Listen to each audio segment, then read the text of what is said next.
এক নম্বর কাজ, আমি নিজে একজন আদর্শবান মুসলমান হওয়া, অর্থাৎ নিজের মধ্যে ভালো মুসলমানের যত গুণ, একজন মুসলিম হিসেবে, ইমানদার হিসেবে যত গুণ যেন আমার মধ্যে আসে, তাহলে এটা অটোমেটিক আমার পরিবারের মধ্যে ছড়াবে। আমি নিজে যদি আদর্শবান হই, আমার সন্তান আদর্শবান হবে, আমার পরিবার আদর্শবান হবে, অন্যান্যরা তাদেরকে শিখবে।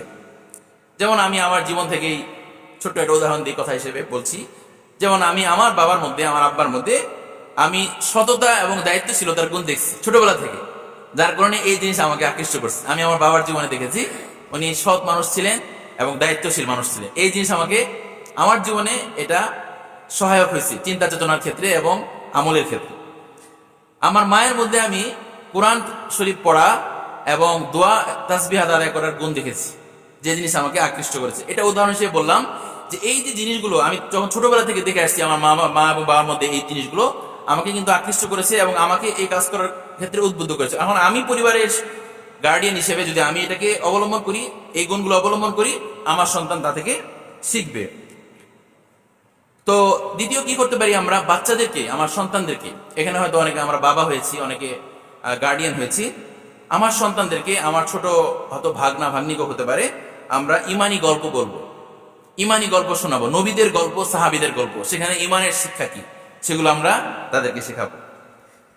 বাচ্চাদের মন মানসিকতাকে বোঝার জন্য তাদের সাথে সময় কাটানো এবং তাদের কথা মনোযোগ দিয়ে শোনা, তাদের কথাগুলো মনোযোগ দিয়ে শোনা এবং তাদের সাথে সময় কাটানো, যাতে তারা অন্য জিনিসের প্রতি আকৃষ্ট না হয়ে আমার প্রতি এবং আমার যে শিক্ষা, সেই শিক্ষার প্রতি সে আকৃষ্ট থাকে।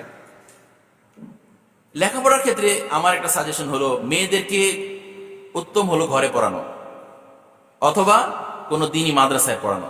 কারণ বর্তমান যে যুগ, সেই যুগে মেয়ে মানুষদের ক্ষেত্রে তাদেরকে যদি আমরা এই জেনারেল শিক্ষা বা জাগতিক শিক্ষার দিকে আমরা খুব বেশি অভ্যস্ত করে তুলি, তাহলে সেটা আমাদের জন্য ক্ষতিকর হতে পারে। এজন্য মেয়েদেরকে ঘরে অথবা দিনই মাদ্রাসায় পড়া, ছেলেদেরকে আমরা মাদ্রাসাও পড়াতে পারি অথবা জাগতিক শিক্ষাবিদ্যা প্রতিষ্ঠানে আমরা পড়াতে পারি, কোনো আপত্তি নেই। তৃতীয় হলো যে আমরা আমাদের স্কুল কলেজগুলোতে কি শেখানো হচ্ছে সে ব্যাপারে খুবই সতর্ক থাকা এবং সোচ্চার হওয়া। তো আরেকটা হলো যে আমরা ঘরের মধ্যে নিয়মিত তালিম করা চাই, নিয়মিত ঘরের তালিম করা, যাতে আমার ঘরের মধ্যে দিনী মহল, দিনী পরিবেশ, আল্লাহর কথা, আল্লাহ রসুলের কথা আলোচনা হতে থাকে, কোরআনের কথা আলোচনা হতে থাকে। এর দ্বারা আমার ঘরের মধ্যেই বেহেশতি পরিবেশ তৈরি হবে ইনশাআল্লাহ। আর হলো নিজের সিফাতকে সুন্দর রাখা, নিজের পরিবারের উপর রাগ না করা, পরিবারের প্রতি অবিচার অত্যাচার না করা। এই বিষয়গুলো যদি আমরা ইনশাআল্লাহ নিজেদের উপর আরোপ করতে পারি, প্রয়োগ করতে পারি, তাহলে আশা করা যায় আমার পরিবারের মধ্যে পরিবর্তন আসবে। ইন্নাল হামদুলিল্লাহ নাহমাদুহু ওয়া নুসাল্লি আলা রাসূলিল কারীম, আম্মা বা'দ, ফাআউযু বিল্লাহি মিনাশ শাইতানির রাজীম, বিসমিল্লাহির রাহমানির রাহিম। ওয়ালান তারদা আনকাল ইয়াহুদ ওয়ালান নাসারা হাত্তা তাত্তাবি'a মিল্লাতাহুম। قال الله تعالى ومن يبتغ غير الإسلام دينا فلن يقبل منه وهو في الآخرة من الخاسرين। তো সমস্ত প্রশংসা আল্লাহ তাআলার, যিনি আমাদেরকে আজকের এই মহতী আয়োজন বুদ্ধিবৃত্তিক দাওয়া কনফারেন্সে উপস্থিত হওয়ার তৌফিক দিয়েছেন এবং আমাদেরকে আমাদের এই অল্প সময়ের মধ্যে দিনই কিছু কথা আলোচনা করার এবং শোনার তৌফিক দিয়েছেন। এজন্য আল্লাহর শুকরিয়া আদায় করছি এবং পাবনা মুসলিম কমিউনিটির সমস্ত আয়োজকবৃন্দ, কর্মীবৃন্দ ভাইদেরকেও আন্তরিক শুভেচ্ছা এবং আন্তরিক কৃতজ্ঞতা জ্ঞাপন করছি। আল্লাহ আমাদের সবাইকে এই আয়োজনের এবং এই মাহফিলের উত্তম বদলা দান করুন। সম্মানিত সুধী, আজকে আমার আলোচ্য বিষয় হলো প্রাচ্য ও পাশ্চাত্যের দ্বন্দ্বের ঐতিহাসিক ও অনিবার্য বাস্তবতা এবং পাশ্চাত্যের আগ্রাসনের প্রেক্ষিতে মুসলিম অভিভাবক এবং অন্যদের করণীয়। তো আলোচনাটা কিছুটা নতুন বলা যায়, যদিও এক হিসেবে অনেক পুরনো, কিন্তু আমাদের প্রেক্ষাপটে আমরা এই আলোচনার সাথে খুব বেশি পরিচিত না। তো শুরুতেই আমি বলতে চাচ্ছি যে প্রাচ্য সম্পর্কে এবং পাশ্চাত্য সম্পর্কে সংক্ষিপ্ত ভূমিকা। প্রাচ্য বলতে আসলে আমরা কি বুঝি? প্রাচ্য, যাকে আমরা ইস্টার্ন ওয়ার্ল্ড বা ইস্ট বলা হয়, সেটা আসলে পাশ্চাত্যের বিপরীতে একটা শব্দ, ওয়েস্টার্ন ওয়ার্ল্ডের বিপরীতে দাঁড়িয়েছে। মূলত ওয়েস্টার্ন ওয়ার্ল্ড পাশ্চাত্য যারা, ইউরোপকে আমরা যেটাকে কেন্দ্র ধরি, ইউরোপ এবং পরবর্তীতে সেটা এক্সটেন্ড হয়ে আমেরিকা, অস্ট্রেলিয়া এই সমস্ত দেশ চলে এসছে। তো সেই পাশ্চাত্যের বিপরীতে প্রাচ্য একটা ধারণা। তবে ভৌগোলিকভাবেও এটাকে সংজ্ঞায়িত করা যায়। ভৌগোলিকভাবে ভূমধ্য সাগরের পূর্ব এবং দক্ষিণ এই অংশটা, আরব বিশ্বসহ এই পূর্বের দেশগুলোকে প্রাচ্য বলা হয়, প্রাচ্যের দেশ বলা হয়। আর এই দেশগুলোকে কেন্দ্র করে যে সভ্যতা গড়ে উঠেছে, যে চিন্তা চেতনা এবং সংস্কৃতি কালচার গড়ে উঠেছে, সেটাকে প্রাচ্য বলা যেতে পারে, প্রাচ্যের দর্শন বলা যেতে পারে। তো যা বলছিলাম যে আসলে এই প্রাচ্যের এই ধারণাটা পাশ্চাত্যের প্রেক্ষিতে আসলে তৈরি হয়েছে। তো পাশ্চাত্য সম্পর্কে যদি আমরা জানতে পারি তাহলে প্রাচ্যর ধারণাটা আরো পরিষ্কার হবে। তো পাশ্চাত্য, যেটাকে ওয়েস্টার্ন ওয়ার্ল্ড বলা হয়, তাদের চিন্তা চেতনা, তাদের মন মানসিকতা, তারা বরাবরই যুগের পর যুগ আমরা দেখেছি যে আলাদা। এবং তাদের যে চিন্তা চেতনা, এটার একটা ঐতিহাসিক বাস্তবতা আছে এবং ঐতিহাসিক প্রেক্ষাপট আছে। বিশেষ করে পৃথিবীর জ্ঞানের ধারাকে যদি আমরা বিশ্লেষণ করি, যে কিভাবে আল্লাহর জ্ঞান দুনিয়াতে এসেছে, সেটার দুইটা দিক বলা যায়। একটা হলো এলমে ওহী, অর্থাৎ আল্লাহ তাআলা নবীদেরকে দুনিয়াতে পাঠিয়েছেন এবং নবীদের মাধ্যমে দুনিয়াতে জ্ঞানের প্রসার করেছেন। এবং এই প্রভাবটা প্রাচ্যের মধ্যেই বেশি পাওয়া যায়। বিশেষ করে আরব দুনিয়া, জাজিরাতুল আরব, সিরিয়া এবং শাম, এই অঞ্চলে নবীদের আনাগোনা বেশি দেখা যায় এবং তাদের শিক্ষা দীক্ষার প্রচার এখান থেকে শুরু হয়। যদিও তা পরবর্তীতে পৃথিবীব্যাপী ছড়িয়ে গেছে, কিন্তু এটার সূচনাটা এই অংশে হয়। কিন্তু পাশ্চাত্যের জ্ঞানের যে সূচনা হয়, যেটার প্রথমকে ধরা হয় গ্রিক যুগ, সেই গ্রিক যুগটা আসলে ওহির জ্ঞান থেকে বঞ্চিত ছিল। আসমানি যে এলেম, আসমানি জ্ঞান, তা থেকে বঞ্চিত ছিল। তারা এই গ্রিক যুগের গ্রিক দার্শনিক, তারা আল্লাহবিহীন, স্রষ্টাবিহীন এক জগৎকে কল্পনা করে। সেই কল্পনার জগৎ থেকে তারা পৃথিবীর জ্ঞান জগৎকে বিশ্লেষণ করে এবং পৃথিবীর সমস্ত কিছুর ব্যাখ্যা বিশ্লেষণ তারা করার চেষ্টা করে। সেখানে আল্লাহর অস্তিত্ব, স্রষ্টার অস্তিত্বকে তারা খুঁজে পায় না এবং পৃথিবীর সব কিছু যা আছে তাদের ব্যাখ্যা আল্লাহবিহীন ভাবে ব্যাখ্যা শুরু করে। যেটা আজকের যুগে আমরা হয়তো বা সেকুলারিজম বা বিভিন্ন নামে আমরা পাচ্ছি, সেটা ওই যুগেই শুরু হয়েছিল। সেই গ্রিক যুগ ছিল খ্রিস্ট অর্থাৎ ঈসা আলাইহিস সালামের জন্মেরও 500-600 বছর আগে। আপনারা হয়তো শুনে থাকবেন থেলিস, পিথাগোরাস, সক্রেটিস, হয়তো নাম শুনেছেন অনেকেই। তাদের থেকে শুরু হয়েছে। পরবর্তীতে সক্রেটিসের ছাত্ররা ছিল প্লেটো, অ্যারিস্টটল, এবং পরবর্তীতে নব্য প্লেটনের যুগে অন্য নতুন নতুন দার্শনিকদের জন্ম হয়েছিল। তো তাদের যে চিন্তা চেতনা এবং দর্শন, সেই চিন্তা চেতনা এবং দর্শন দীর্ঘদিন চর্চা হয়েছে এবং পরবর্তীতে রোমানদের আবির্ভাব হয়। গ্রিক দর্শন যুগের পরবর্তীতে রোমানদের আবির্ভাব হয় এবং সেই রোমানরা তারা গ্রিকদেরই অনুসরণ করে। তারা এমন না যে তারা নতুন নতুন দার্শনিক, নামি দামি দার্শনিকের জন্ম দেয়, বরং তারা গ্রিকদেরই অনুসরণ করে। রোমানরা মূলত ছিল তারা সাম্রাজ্যবাদী, সাম্রাজ্যে ছড়িয়ে নেওয়া, সাম্রাজ্যকে ব্যাপক করা, এটাই তাদের মূল লক্ষ্য উদ্দেশ্য ছিল এবং দর্শনের ক্ষেত্রে তারা গ্রিককে অনুসরণ করে। এই রোমানদের যুগটাও খ্রিস্টের পূর্বেই শুরু হয়েছে, অর্থাৎ ঈসা আলাইহিস সালামের আগমনের আগে থেকেই তাদের শুরু হয়েছে। তাদের 200-300 বছর আগে এটা ব্যাপক বিস্তার হয়। পরবর্তীতে রোমানরা মূলত পৌত্তলিক ছিল, মানে তারা মূর্তির পূজা করত। গ্রিকরাও পৌত্তলিকই ছিল, মূর্তির পূজা, নক্ষত্রের পূজা বা অন্য জিনিসের পূজা করত। সেটা তাদের একটা ভিন্ন ধারণা ছিল। আর বৈষয়িক বিষয়ে তারা, অর্থাৎ তারা গ্রিকদের অনুসরণ করত এবং সেখানে কোনো ধর্মের আনাগোনা ছিল না। তো বোঝা গেল যে পাশ্চাত্যের চিন্তা দর্শনের যে একটা ইতিহাস, সেই ইতিহাসে শুরুটা হলো গ্রিক যুগ, এরপর রোমান যুগের আবির্ভাব হলো। এরপরে যখন ঈসা আলাইহিস সালাম আসলেন, ঈসা আলাইহিস সালামের আগমনের মাধ্যমে তখনও ঈসা আলাইহিস সালামের আগমনের সময় রোমানরা কিন্তু সবাই খ্রিস্টান বা ঈসা আলাইহিস সালামের অনুসারী হয় নাই।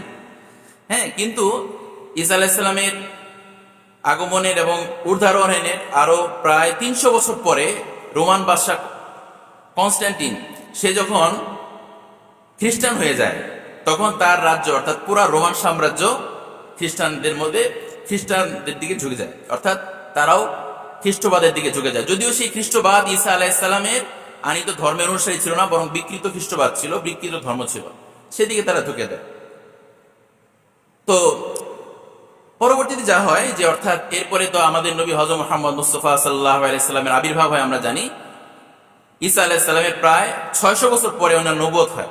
570 খ্রিস্টাব্দে ওনার জন্ম, 610 অর্থাৎ 40 বছর বয়সে উনি নবুয়ত পান। তো এরপরে পৃথিবীর, ওনার আবির্ভাবের পরে পৃথিবী এক নতুন জগৎকে দেখলো। আল্লাহ তাআলার পক্ষ থেকে আনিত ওহী, নতুন জ্ঞান, নতুন চিন্তা চেতনা আবির্ভাব হলো এবং তার বিশাল ব্যাপকতা লাভ করলো। আল্লাহ রাসূল সাল্লাল্লাহু আলাইহি সাল্লামের আগমনের পরেই মূলত পাশ্চাত্যের সাথে প্রাচ্যের দ্বন্দ্বের একটা ঐতিহাসিক ঘটনা শুরু হয়ে যায়। যদিও প্রাচ্য বলতে আমরা পূর্বের দেশগুলোকে বুঝি, পূর্বের দেশের সমস্ত সভ্যতাকে বুঝি, কিন্তু প্রাচ্য এবং পাশ্চাত্যের দ্বন্দ্বের কথা আসলে মূলত প্রাচ্যের দর্শনের সাথে ইসলামী সভ্যতার দ্বন্দ্বটাই মূল আকার ধারণ করে, মূল বিষয় এটাকে সামনে চলে আসে। সুতরাং সেটা কখন থেকে শুরু হলো, যদি একেবারেই প্রাথমিক চিন্তা আমরা করি, তাহলে একেবারেই প্রাথমিক দিক থেকে আমরা দেখি, তাহলে দেখা যাবে যে আমাদের নবী মুহাম্মদ সাল্লাল্লাহু আলাইহি সাল্লাম যখন মদিনার বাদশাহ হলেন, অর্থাৎ মদিনাকে কেন্দ্র করে উনি এক বিরাট এলাকার উনি শাসনকর্তা হলেন। এরপরে অনেকগুলো যুদ্ধ হয়েছে, আমরা জানি বদর, উহুদ, খন্দক সহ আরো অনেক যুদ্ধ ছিল, যা মূর্তি পূজকদের সাথে হয়েছিল, কখনো সেই মদিনার ইহুদিদের সাথে বিভিন্ন যুদ্ধ হয়েছিল। কিন্তু আজকের যারা ওয়েস্ট বা পাশ্চাত্য, তখন তা ছিল রোম নামে পরিচিত, এবং আমরা জানি যে সূরা রুম নামে একটা সূরা আছে। তো সেই সময়ে যা হয়েছিল যে, অর্থাৎ আল্লাহ রসুলের সাথে যে যুদ্ধ হয়েছিল, তার মধ্যে দুইটা যুদ্ধের কথা বলা যেতে পারে। একটা হলো মুতার যুদ্ধ এবং তবুক যুদ্ধ। আমরা হয়তো নাম শুনেছি মুতার যুদ্ধ এবং তবুক যুদ্ধ। আল্লাহ রসুলের নবুয়তের শেষ দিকে 8ম হিজরি 9ম হিজরি এই সময়টাতে এই যুদ্ধগুলো হয়েছিল। বিশেষ করে মুতার যুদ্ধে দেখা গিয়েছিল যে একজন আল্লাহ রসুলের এক দূতকে হত্যা করা হয়। ওই দূতের নাম ছিল হারিস ইবনে উমাইর রাদিয়াল্লাহু আনহু। ওই দূতকে হত্যা করেছিল সিরিয়ার এক গভর্নর, যে রোমান সাম্রাজ্যেরই গভর্নর ছিল।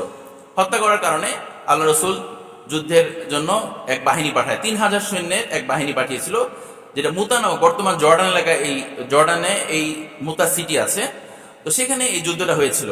3000 সৈন্য মুসলমানদের ছিল, পক্ষান্তরে রোমানদের সৈন্য সংখ্যা ছিল 2 লক্ষ।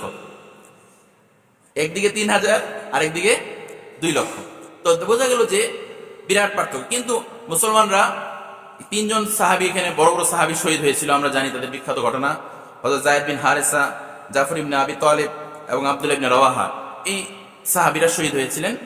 পরবর্তীতে খালিদ বিন ওয়ালিদের নেতৃত্বে মুসলমানরা এই যুদ্ধে জয়লাভ করে এবং খুব কৌশলগতভাবে তারা বের হয়ে আসতে পারে। তো এই ছিল বলা যায় যে রোমানদের সাথে বা খ্রিস্ট জগতের সাথে মুসলমানদের যুদ্ধের প্রেক্ষাপট শুরু হয়েছে। এবং মুসলমানরা বরাবরই আল্লাহ রসুলের যুগের পরে হয়তো ওমর রাদিয়াল্লাহু যুগ যখন আসলো, তখন ওমর রাদিয়াল্লাহু জেরুজালেম জয় করলেন। আমরা জানি এগুলো লম্বা ইতিহাস, সবটুকু বলার সময় আসলে নেই। তো সেই জেরুজালেম যখন জয় হলো, জেরুজালেম ছিল রোমানদের হাতে, খ্রিস্টানদের হাতে, সেটাও তাদের হাতছাড়া হলো। পরবর্তীতে দীর্ঘ সময় তারা জেরুজালেম কিন্তু জয়লাভ করতে পারেনি। তারা জেরুজালেমের যে পতন হলো তাদের থেকে, সেটা তারা উদ্ধার করতে পারেনি। প্রথম উদ্ধার করার তৎপরতা দেখা গেল 1095 খ্রিস্টাব্দে, যখন আল্লাহ রসুলের যুগ অনেক দূর অতিক্রান্ত হয়ে গেছে, যেটাকে ওরা ক্রুসেড নাম দেয়। ক্রুসেড যুদ্ধের সূত্রপাত হয় 1095 সাল থেকে, এবং 4 বছর অতিক্রম করে 1099 সালে তারা বাস্তবেই জেরুজালেম দখল করে নেয়। 1099 সালে যখন তারা দখল করে নেয় এই জেরুজালেম, পরবর্তীতে তারা ওই অঞ্চল, ভূমধ্যসাগরের এই অঞ্চল যা ছিল, এদের এখানে মুসলমানদেরকে গণহারে হত্যা করে এবং ব্যাপক তারা লুটতরাজ এবং অত্যাচার অবিচার চালায়। পরবর্তীতে প্রায় 90 বছর তাদের কাছে জেরুজালেম ছিল। তো আমি বলছিলাম যে এই ছিল রোমানদের সাথে, খ্রিস্ট জগতের সাথে, পাশ্চাত্যের সাথে মুসলমানদের দ্বন্দ্বের একটা ঐতিহাসিক সূত্র। পরবর্তী যেটা হয়, তারা একের পর এক ক্রুসেড যুদ্ধ মুসলমানদের উপর চাপিয়ে যেতে থাকে। প্রায় 200-300 বছর ক্রুসেডের যুদ্ধ হয়েছিল, এবং 1291 সালে একটা বড় যুদ্ধ হয়েছিল। একের পর এক আমরা জানি নুরুদ্দিন জঙ্গি, সালাউদ্দিন আইয়ুবী, এদের সাথে যুদ্ধ হয়েছিল। পরবর্তীতে তারা বুঝতে পারে যে, একজন আলোচক বলে গিয়েছেন যে, পরবর্তী তারা বুঝতে পারে যে মুসলমানদের সাথে ক্রুসেড যুদ্ধ করে, এই অস্ত্রের যুদ্ধ করে মুসলমানদের সাথে সার্বিক জয়লাভ করা যাবে না। তো তারা তাদের পন্থা পরিবর্তন করে এবং তারা বুদ্ধিবৃত্তিকের দিকে আস্তে আস্তে যাওয়া শুরু করে। তারা বুঝতে পারে যে মুসলমানদেরকে নীতি নৈতিকতা চিন্তা চেতনা সব দিক থেকে আক্রমণ করে যতক্ষণ না তাদেরকে পরাজিত করা না যাবে ততদিন পর্যন্ত মুসলমানদেরকে পরিপূর্ণভাবে পরাজিত করা সম্ভব না। এরই প্রেক্ষিতে আরো অনেক অনেক যুদ্ধ হয় অনেক, এবং পাশ্চাত্য তখন যখন মোহাম্মদ আল ফাতে যিনি উসমানী সুলতান ছিলেন, তিনি 1453 সালে কনস্টান্টিনোপল জয় করেন, বর্তমান যেটা ইস্তাম্বুল। মুসলমানরা দীর্ঘদিন পর্যন্ত ইস্তাম্বুল কিন্তু জয় করতে পারেনি।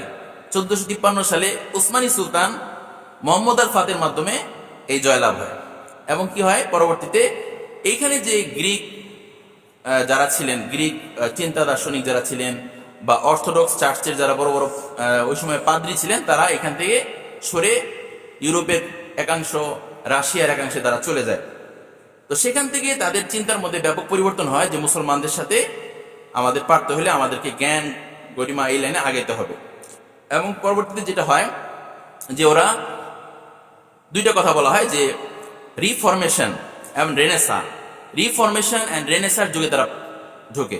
রিফরমেশন কি, যে তারা তাদের খ্রিস্টবাদকে আবার চিন্তা করে যে এটাকে আমাদের রিফর্ম করতে হবে, আমাদের এই ধর্ম আমাদের জন্য আধুনিক যুগের জন্য পারফেক্ট না, এটাকে তারা রিফর্ম করার চেষ্টা করে। এটা হলো রিফরমেশন।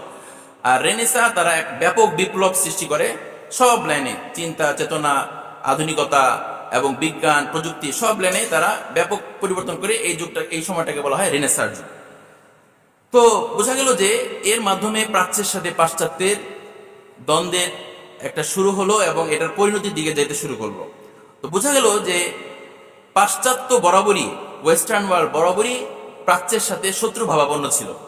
কখনো এমন হয় নাই যে তারা শত্রুতা করেনি, বরাবরই তারা প্রাচ্যের সাথে শত্রু ভাবাপন্ন ছিল। এবং একটা জিনিস মনে রাখতে হবে, তারা ওহির জ্ঞানকে, নবীদের আনিত জ্ঞানকে তারা ছুঁড়ে ফেলছিল, নবীদের জ্ঞানকে। এবং খ্রিস্টবাদ যদিও তারা বিকৃত ছিল, কিন্তু সেটা কি ওহির জ্ঞানের উপর ভিত্তি ছিল। তারা বাইবেলকে যদিও বিকৃত করেছিল, কিন্তু বাইবেলকে তারা মেনে নিত এবং তাদের যে পাদ্রী যারা তাদের যে ধর্মীয় ইমাম ছিল তাদেরকে মানত, তাদেরকে কেন্দ্র করে তাদের সমাজ গঠিত ছিল। কিন্তু পাশ্চাত্য যে রিভলিউশনের মাধ্যমে, বিপ্লবের মাধ্যমে সেখান থেকে বের হয়ে আসে, সেটি ছিল রেনেসা, সেটি ছিল রিফরমেশন। এবং সে কারণে তারা ধর্মকে ত্যাগ করে। এমনকি কোনো কোনো দার্শনিক একথাও বলে যে স্রষ্টা মৃত্যুবরণ করছে, অথবা স্রষ্টা কি করেছে, সে তার কাছ থেকে ফারেক হয়ে গেছে, তার আর সে অবসরে চলে গেছে, তার এই পৃথিবীর জন্য তার কোনো কাজ নেই। এই চিন্তা চেতনা তাদের মধ্যে ব্যাপকতা লাভ করে এবং অনেক বড় বড় বিজ্ঞানী এবং দার্শনিকের জন্ম হয়, যাদের নাম হয়তো আপনারা শুনে থাকবেন। এরকম ভাবে David Hume, John Locke, Hegel, হ্যাঁ, এরকম পরবর্তীতে মার্কস এসেছিল, ফ্রেডরিক এঙ্গেল এসেছিল। এদের মতবাদ এত ব্যাপকতা থাকবে, সেখানে আল্লাহর অস্তিত্ব, স্রষ্টার অস্তিত্ব এবং ধর্মের মাধ্যমে পৃথিবী, ধর্মকে কেন্দ্র করে পৃথিবীর যে মানুষের চিন্তা চেতনা, সেটাকে তারা সম্পূর্ণ বিদায় জানিয়ে দেয়। তো সম্বন্ধে শুধু এখানে আমি এটাই বলতে চাই যে মুসলমানদেরকে এক্ষেত্রে সবচেয়ে বেশি সতর্কতা অবলম্বন করা দরকার যে পাশ্চাত্য কি চিন্তা চেতনা লালন করে, আমরা সেই তাদের যে চিন্তা চেতনা মানসিকতা সেটা যদি আমরা না জানি, তাহলে আমরা তাদের দ্বারা প্রভাবিত হতেই থাকবো।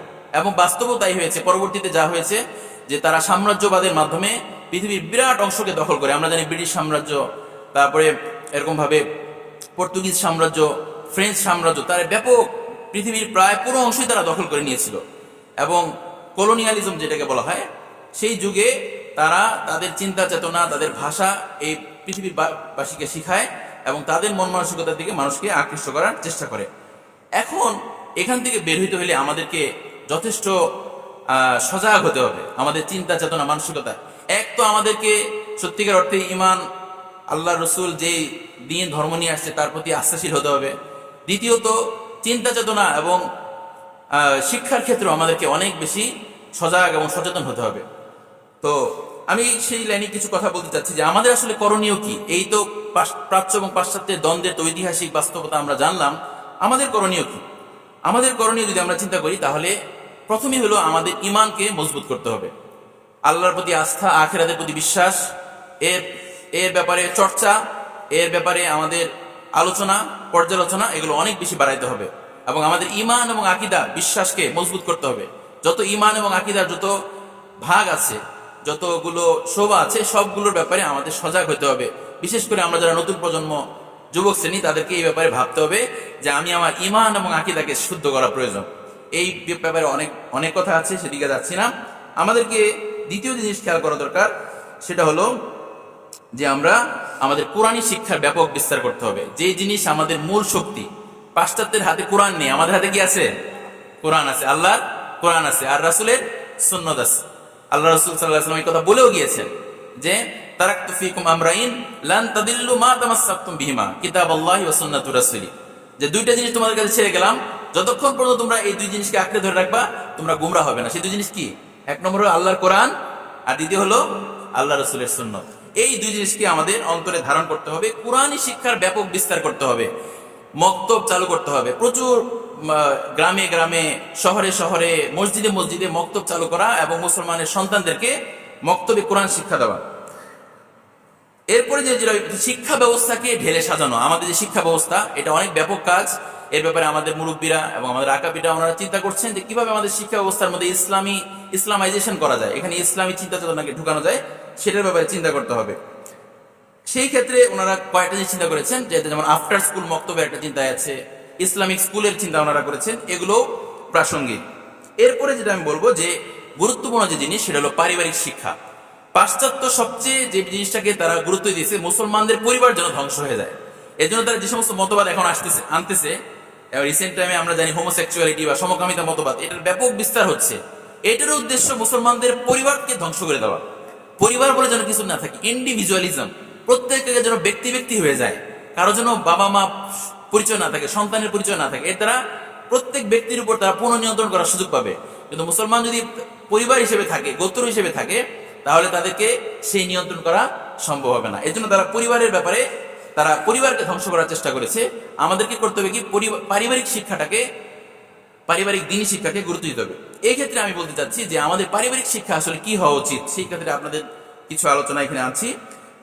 একজন অভিভাবক হিসেবে আসলে আমাদের করণীয় কি? আমি আমার পরিবারকে, আমার সন্তানকে আমি কিভাবে বড় করব? সেক্ষেত্রে আমাদের করণীয় হলো আমি নিজে একজন আদর্শবান মুসলমান হওয়া। এক নম্বর কাজ, আমি নিজে একজন আদর্শবান মুসলমান হওয়া, অর্থাৎ নিজের মধ্যে ভালো মুসলমানের যত গুণ, একজন মুসলিম হিসেবে, ইমানদার হিসেবে যত গুণ যেন আমার মধ্যে আসে, তাহলে এটা অটোমেটিক আমার পরিবারের মধ্যে ছড়াবে। আমি নিজে যদি আদর্শবান হই, আমার সন্তান আদর্শবান হবে, আমার পরিবার আদর্শবান হবে, অন্যান্যরা তাদেরকে শিখবে। যেমন আমি আমার জীবন থেকেই ছোট্ট একটা উদাহরণ দিয়ে কথা হিসেবে বলছি। যেমন আমি আমার বাবার মধ্যে, আমার আব্বার মধ্যে আমি সততা এবং দায়িত্বশীলতার গুণ দেখছি ছোটবেলা থেকে, যার কারণে এই জিনিস আমাকে আকৃষ্ট করছে। আমি আমার বাবার জীবনে দেখেছি উনি সৎ মানুষ ছিলেন এবং দায়িত্বশীল মানুষ ছিলেন। এই জিনিস আমাকে, আমার জীবনে এটা সহায়ক হয়েছে চিন্তা চেতনার ক্ষেত্রে এবং আমলের ক্ষেত্রে। আমার মায়ের মধ্যে আমি কোরআন শরীফ পড়া এবং দোয়া তাসবিহ আদায় করার গুণ দেখেছি, যে জিনিস আমাকে আকৃষ্ট করেছে। এটা উদাহরণ হিসেবে বললাম যে এই যে জিনিসগুলো আমি যখন ছোটবেলা থেকে দেখে আসছি, আমার মা এবং বাবার মধ্যে এই জিনিসগুলো আমাকে কিন্তু আকৃষ্ট করেছে এবং আমাকে এই কাজ করার ক্ষেত্রে উদ্বুদ্ধ করেছে। এখন আমি পরিবারের গার্ডিয়ান হিসেবে যদি আমি এটাকে অবলম্বন করি, এই গুণগুলো অবলম্বন করি, আমার সন্তান তা থেকে শিখবে। তো দ্বিতীয় কি করতে পারি, আমরা বাচ্চাদেরকে, আমার সন্তানদেরকে, এখানে হয়তো অনেকে আমরা বাবা হয়েছি, অনেকে গার্ডিয়ান হয়েছি, আমার সন্তানদেরকে, আমার ছোট হয়তো ভাগনা ভাগ্নিকে হতে পারে, আমরা ইমানি গল্প বলবো, ইমানি গল্প শোনাবো, নবীদের গল্প, সাহাবীদের গল্প, সেখানে ইমানের শিক্ষা কি সেগুলো আমরা তাদেরকে শেখাবো। বাচ্চাদের মন মানসিকতাকে বোঝার জন্য তাদের সাথে সময় কাটানো এবং তাদের কথা মনোযোগ দিয়ে শোনা, তাদের কথাগুলো মনোযোগ দিয়ে শোনা এবং তাদের সাথে সময় কাটানো, যাতে তারা অন্য জিনিসের প্রতি আকৃষ্ট না হয়ে আমার প্রতি এবং আমার যে শিক্ষা, সেই শিক্ষার প্রতি সে আকৃষ্ট থাকে। লেখাপড়ার ক্ষেত্রে আমার একটা সাজেশন হলো, মেয়েদেরকে উত্তম হলো ঘরে পড়ানো অথবা কোনো দিনই মাদ্রাসায় পড়ানো। কারণ বর্তমান যে যুগ, সেই যুগে মেয়ে মানুষদের ক্ষেত্রে তাদেরকে যদি আমরা এই জেনারেল শিক্ষা বা জাগতিক শিক্ষার দিকে আমরা খুব বেশি অভ্যস্ত করে তুলি, তাহলে সেটা আমাদের জন্য ক্ষতিকর হতে পারে। এজন্য মেয়েদেরকে ঘরে অথবা দিনই মাদ্রাসায় পড়া, ছেলেদেরকে আমরা মাদ্রাসাও পড়াতে পারি অথবা জাগতিক শিক্ষাবিদ্যা প্রতিষ্ঠানে আমরা পড়াতে পারি, কোনো আপত্তি নেই। তৃতীয় হলো যে আমরা আমাদের স্কুল কলেজগুলোতে কি শেখানো হচ্ছে সে ব্যাপারে খুবই সতর্ক থাকা এবং সোচ্চার হওয়া। তো আরেকটা হলো যে আমরা ঘরের মধ্যে নিয়মিত তালিম করা চাই, নিয়মিত ঘরে তালিম করা, যাতে আমার ঘরের মধ্যে দিনী মহল, দিনী পরিবেশ, আল্লাহর কথা, আল্লাহ রসুলের কথা আলোচনা হতে থাকে, কোরআনের কথা আলোচনা হতে থাকে। এর দ্বারা আমার ঘরের মধ্যেই বেহেশতি পরিবেশ তৈরি হবে ইনশাআল্লাহ। আর হলো নিজের সিফাতকে সুন্দর রাখা, নিজের পরিবারের উপর রাগ না করা, পরিবারের প্রতি অবিচার অত্যাচার না করা। এই বিষয়গুলো যদি আমরা ইনশাআল্লাহ নিজেদের উপর আরোপ করতে পারি, প্রয়োগ করতে পারি, তাহলে আশা করা যায় আমার পরিবারের মধ্যে পরিবর্তন আসবে। তো ভাই, এজন্য এক হলো অভিভাবক হিসেবে করণীয়, আর হলো সমাজ হিসেবে, প্রজন্ম হিসেবে আমাদের করণীয় হলো সব ক্ষেত্রে আমাদের সতর্ক হওয়া, ইমানি পরিবেশ তৈরি করা এবং ইমানি যে মহল সেখানে থাকা, জামাতবদ্ধ আকারে থাকা, যেখানে যে কোনো জামাতের যদি ভালো আমির থাকে এবং সেখানে দিনী মহল থাকে, দিনী পরিবেশ থাকে, সেরকম একটা জামাতের সাথে নিজেকে সম্পৃক্ত রাখার চেষ্টা করা। এখন এই প্রেক্ষিতে আমরা এই সব কিছু শুনলাম, তো করণীয় তো অনেক বেশি, কি বলেন? এখন এই কাজগুলোকে আমরা আস্তে আস্তে হাতে নিতে পারি কিনা, কি বলেন? একটু একটু করে আমরা এই কাজগুলো আমরা সামনে, করণীয় অনেক বেশি, কিন্তু অল্প অল্প করে আমাদেরকে শুরু করতে হবে। এজন্য আমাদেরকে হতাশ হওয়া যাবে না, ঠিক আছে না? ইনশাল্লাহ হতাশ হওয়া যাবে না, আশাবাদী থাকতে হবে। ইনশাল্লাহ অচিরেই এই উম্মত আল্লাহ নুসরত পেয়ে ধন্য হবে ইনশাআল্লাহ। আমরা আশা রাখি যে আল্লাহ তাআলা আমাদের উপর নুসরত করবেন। এবং এই যে আমি বলছিলাম যে জাতি, আল্লাহ পাক কোরআনের মধ্যে একটা আয়াতে আল্লাহ তাআলা বলেছেন, ইন্নাল্লাহা লা ইউগাইয়িরু বিকওমিন হাত্তা ইউগাইয়িরু বিআনফুসিহিম। আল্লাহ তাআলা কোরআনের মধ্যে বলেছেন যে যদি মানুষ নিজের পরিবর্তন করার চেষ্টা না করে, নিজেকে নিজে পরিবর্তন করার চেষ্টা না করে, জাতি হিসেবে পরিবর্তন করার চেষ্টা না করে, তাহলে আল্লাহ তাআলাও তাদেরকে পরিবর্তন করেন না। সুতরাং আমাদেরকে নিজে আগে পরিবর্তন হইতে হবে, নিজের মধ্যে পরিবর্তন আনার চেষ্টা করতে হবে এবং হতাশা থেকে দূরে থাকতে হবে। আমাকে কর্মে উদ্বুদ্ধ হইতে হবে, আত্মসচেতন হইতে হবে, সমাজ সচেতন এবং জাতিগত সচেতনতা অর্জন করতে হবে। আল্লাহ পাক আমাদের সবাইকে তৌফিক দান করুন। ওয়া আখিরু দাওয়ানা আনিল হামদুলিল্লাহি রাব্বিল আলামিন। সালাতু ওয়াসসালামু আলা